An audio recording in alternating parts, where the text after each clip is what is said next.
it is so important that you understand where you are in your journey. In my journey, I have to remind myself where I'm at.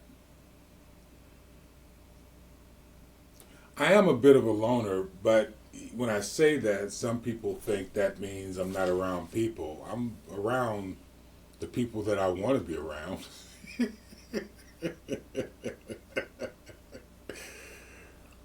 I think about a brother that is around me.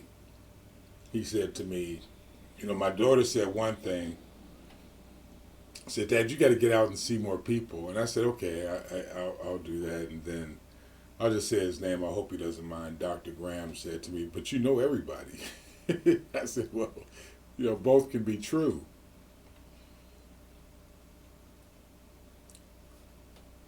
I see a lot of pain when I'm around people. Now, I've been using the excuse of being an empath. Honestly, I think that's it, but I really don't quite have the full understanding of why I feel so many people's pain. I truly have peace in my life because my peace isn't based upon my financial status, my relationship status. It's based upon what I have learned in the Word of God. Um, God became my father many, many years ago. God forgave me from the foundations of the world. People are not so kind, but I don't hold it against them, even when they hold it against me, because that's my peace. My peace is I was created far before within this structure, this human body, far before where I see myself today. Let me explain that just a smidge, just a little bit. I'm not so smart as to really believe that. I remember when I was born, how I felt. I felt cold, is what I felt. I remember coming out of darkness into light. I remember feeling cold. I remember being put on a steel table.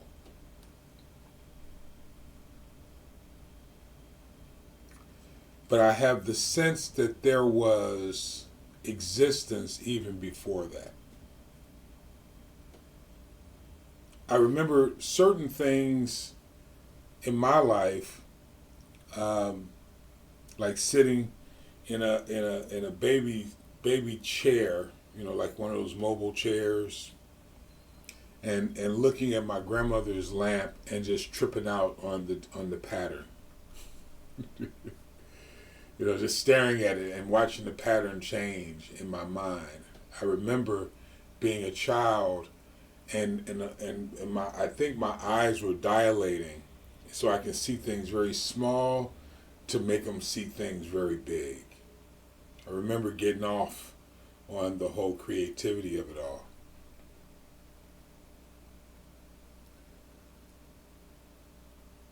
We are incredible beings. Um, and God made us creators. So I don't take lightly my journey, recognizing that my journey is not all about me. I've honestly never thought that it was.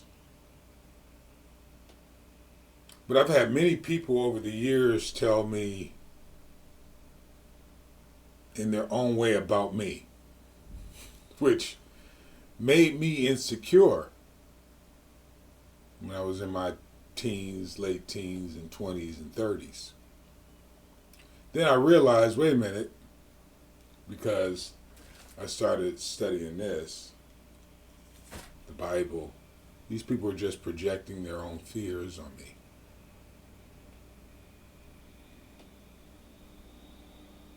Because I truly don't think of myself that way.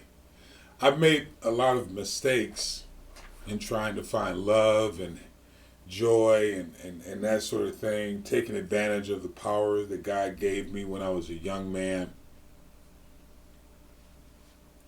Not trying to, just learning how to walk in this human existence. I was like a baby who kept getting up and falling on his face and kept getting up and falling and then learning how to walk, and then you start running and then you fall again, and we all have to live our experiences.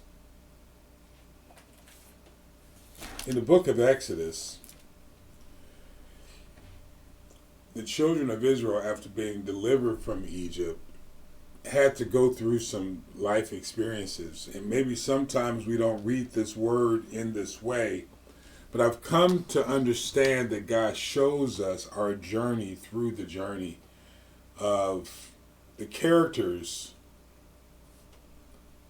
within the Word of God. It's no small thing. I think it's a mistake to read this Bible to try to extrapolate or get out of it material things. If only we will work on ourselves, then I don't believe the material things would have as much weight.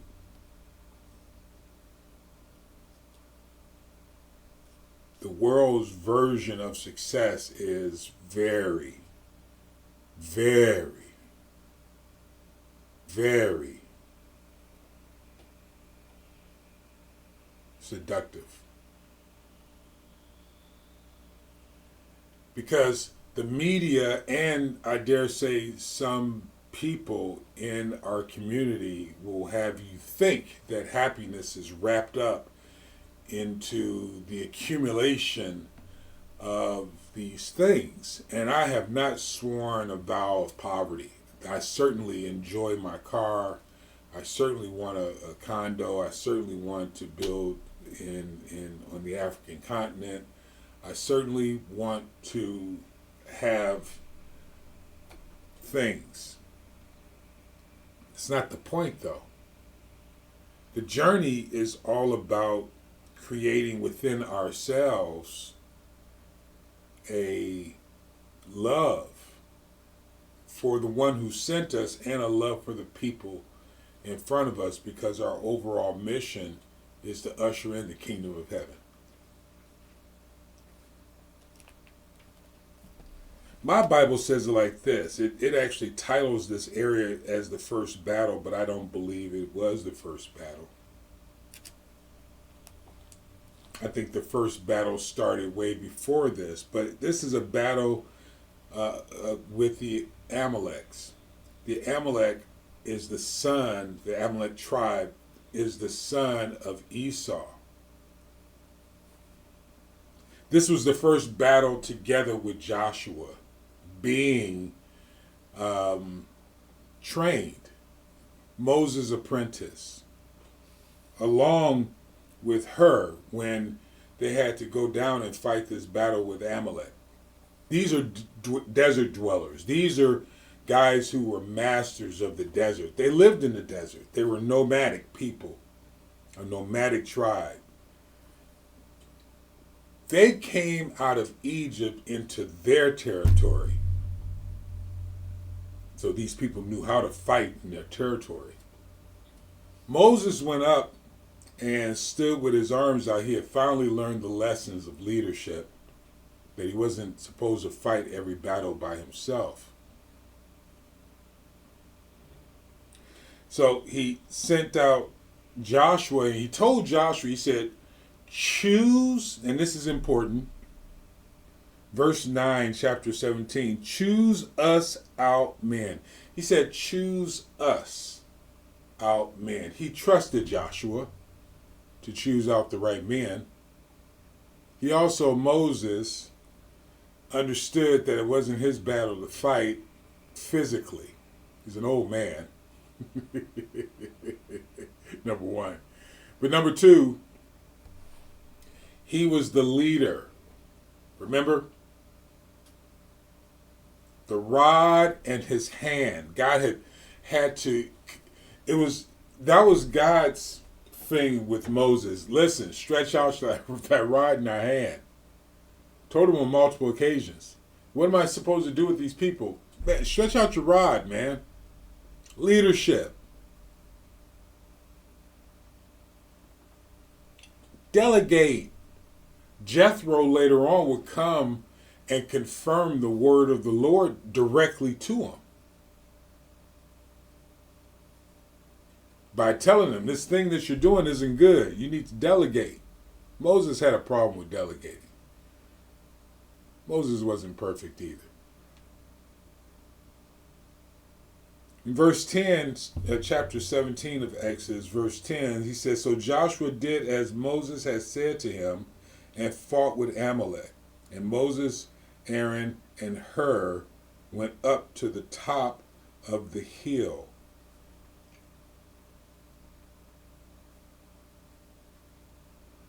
I'm not studied enough to know the significance of Hur other than it was, and understand the priesthood of Aaron. And God, in fact, Pharaoh, in fact, had called him the prophet of God. Moses represented God himself.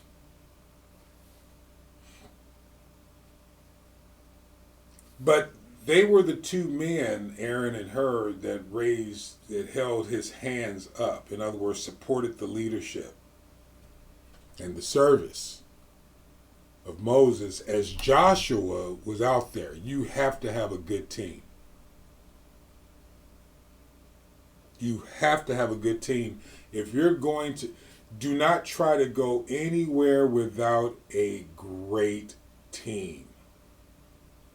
God may bring you the idea, but he doesn't bring you the idea to launch the idea by yourself.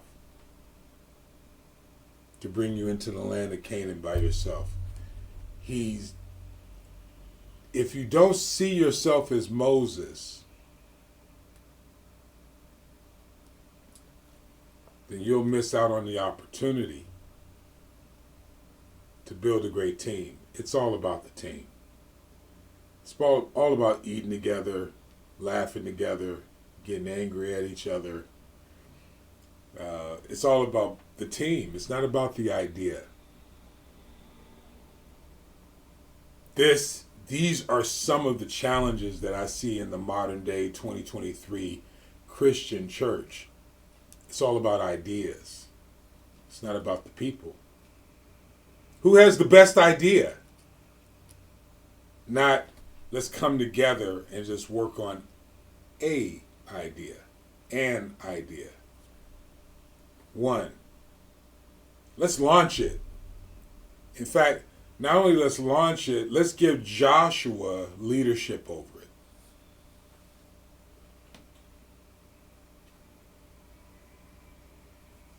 In verse 11, chapter 17 of Exodus, it says, and it came to pass when Moses held up his hand that Israel prevailed, and when he let down his hand, Amalek prevailed.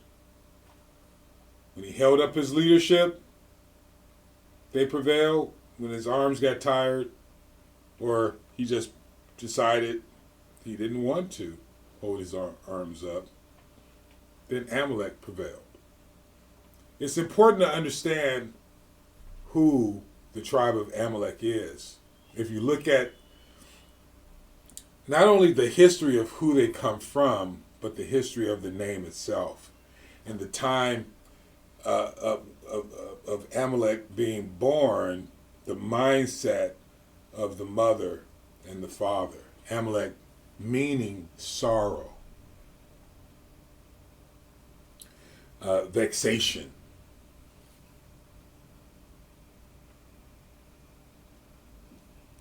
This is why I say do not deal with sorrow alone. Have a team of people. Your team may change. But on the journey to wherever you're going, whether you're becoming a doctor, a police officer,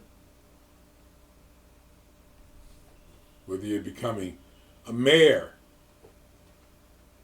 chief of staff of a great organization, a corporation, whether you're becoming a bank president,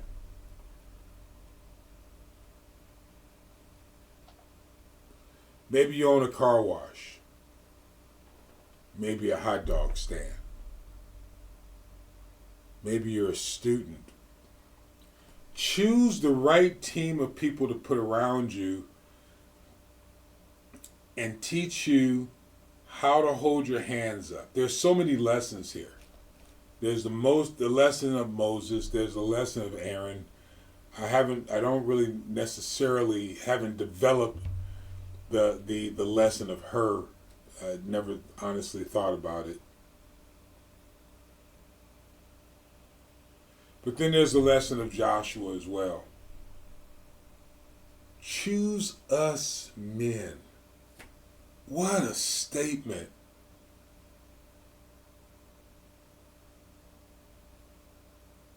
Can you imagine your spiritual father saying to you, choose us men? Or for women, your spiritual mother coming to you saying, choose us women.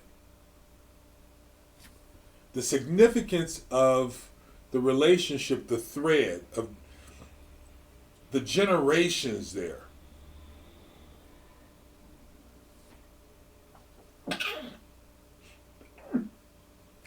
Moses,